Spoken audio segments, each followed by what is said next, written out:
is a starry night tonight, which means temperatures will drop. However, around 5 in the morning, it will rain heavily, continuing all morning.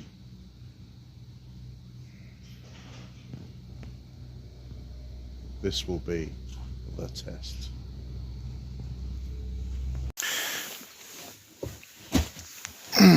Not too bad. Well, it's dry on the some places.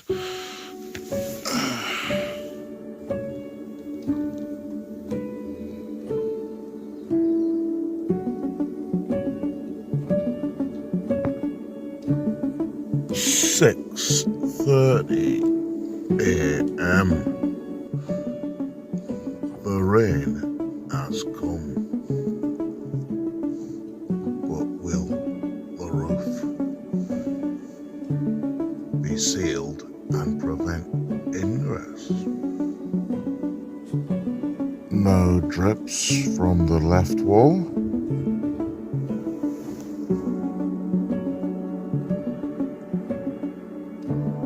And completely dry on the skylight. Aussie's beam clamp idea worked. Well done.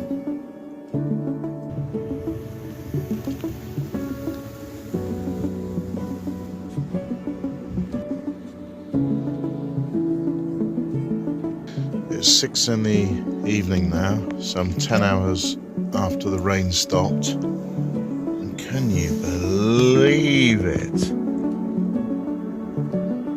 Somehow water has found a way through right above where my left buttock sleeps.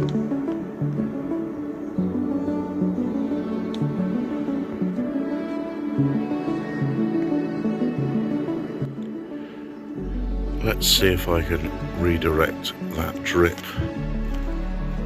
into the window. Hopefully to drain outside. Yep, it worked. A great day for solar too. 12.9 volts. Which reaches the starter battery, charging it up to 12.5. Nice. So I've got power. Motorhome's waterproofed. Still have my sanity, although that's debatable. And next is the engine.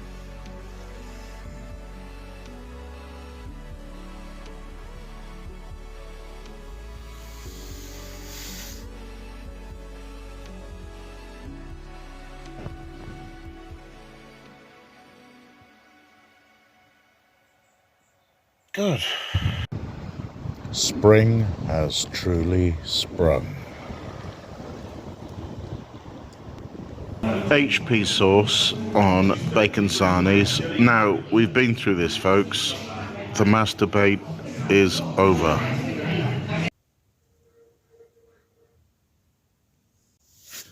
Six dry days coming up. That means my fingers will be warm enough to dismantle the engine. It's what all you engine geeks have been waiting for. You passively aggressively commenting about engine when. Yeah. Now you passive aggressive engine freaks will have your day.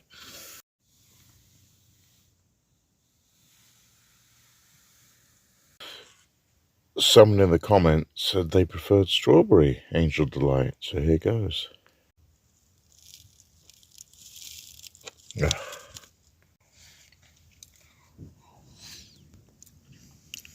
Oh.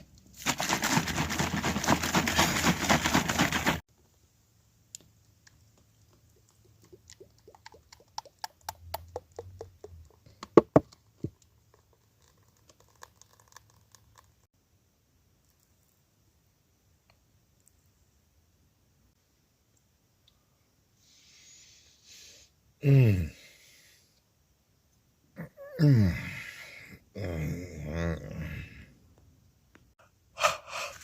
Now, there are those who say, what's that got to do with whatever the title of this episode was? To which I reply, always, shut up, unsubscribe.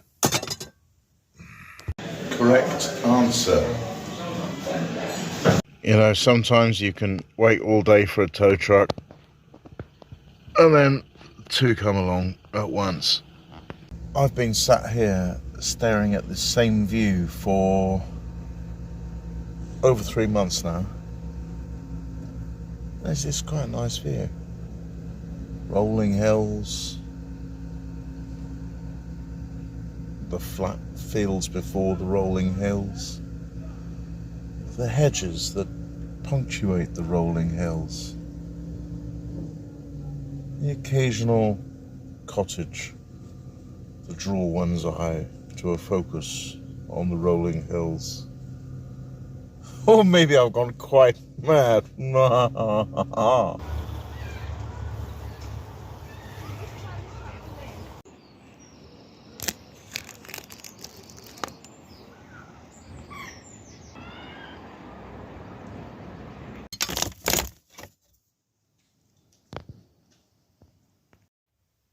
Excellent.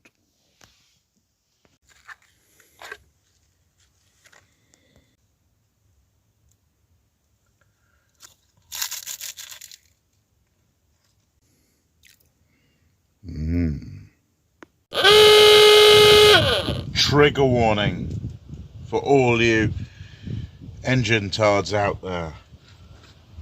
Brace yourselves. Take a chair, pour a drink, because today is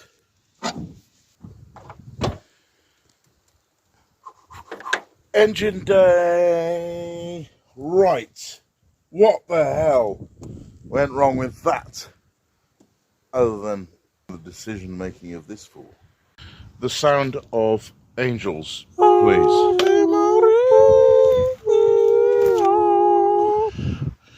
The first turn of the first screw.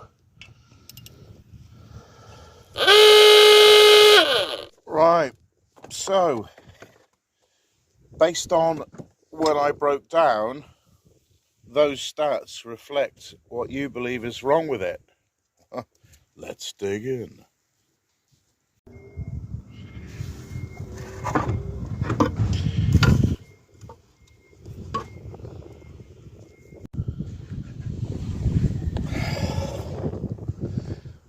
Now, I've never taken a vehicle down below the cylinder head before, because I've always just been able to say, like a lot of you have in the comments, oh, why don't you get rid of it and get another one? Well, I used to have the choice to do that, but I don't now. So that means with zero knowledge of what to do next. Well, let me explain what knowledge I do have or what's going on in there. Right, that is the camshaft. Underneath these cams are not the valves, but the pushers, and probably springs in there that activate the valves. And the camshaft is rotated here by the cam pulley. Unfortunately, I didn't say unfortunately, and fortunately, the timing belt is still on, still the correct tension, so that's looking promising for timing. And to maintain the timing, I have to make sure that after taking this off and putting it back together, that the cams and the pistons are in the same place. Right. Now, I know that this is the injector system. I've been in there before. The first garage, who actually refused to fix it, thought that the injector system might be the origin of the fault. Oh, I'm white. That's better. Right, on a slight tangent, why is the starter motor off and completely loose. What's that all about? And there's some of these contacts live that could be in touch with the frame. That's interesting. What the hell is the starter motor doing off? Wow. Ah. Right, let's disconnect the battery earth. Sweet.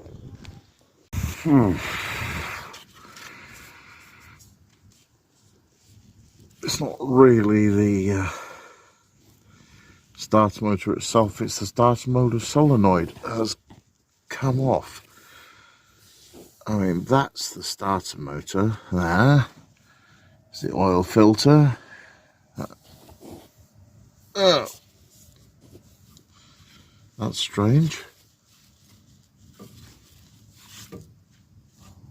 Unless it occurred during towing or in the petty, cowardly revenge of a woman scorned. Because that's right underneath there, and all it takes is a good yank to pull that out. Unless it got snagged on something, but I've never really driven it anywhere but nice roads for the 109.5 miles that it did drive. No, I don't think that's it at all. I think that's a red herring.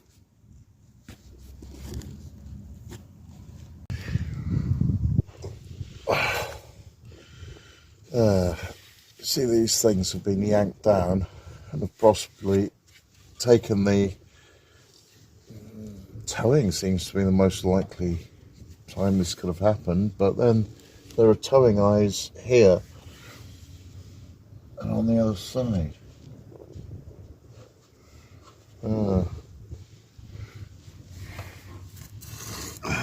That's weird.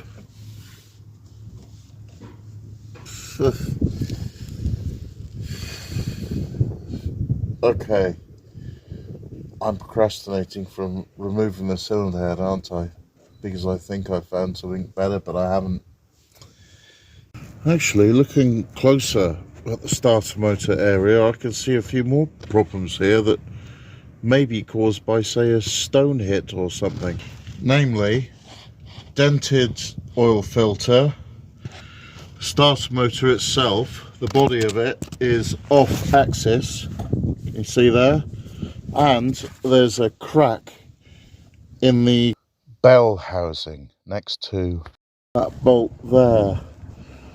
Now, it doesn't matter too much, that one, because the clutch house, the bell housing itself is open air. There's a vent there, so, but that's definitely a crack occurred. Oh.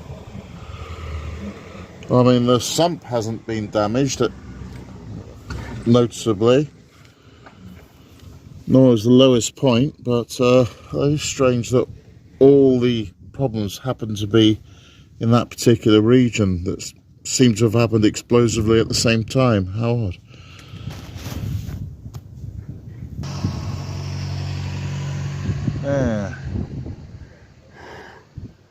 Okay, I hope that's the end of this episode, because we're losing daylight in an hour. I want to put this to a stable point, so I'll see you, well, you'll see me in the next episode, and it'll be published as and when I feel like it, as all the episodes are.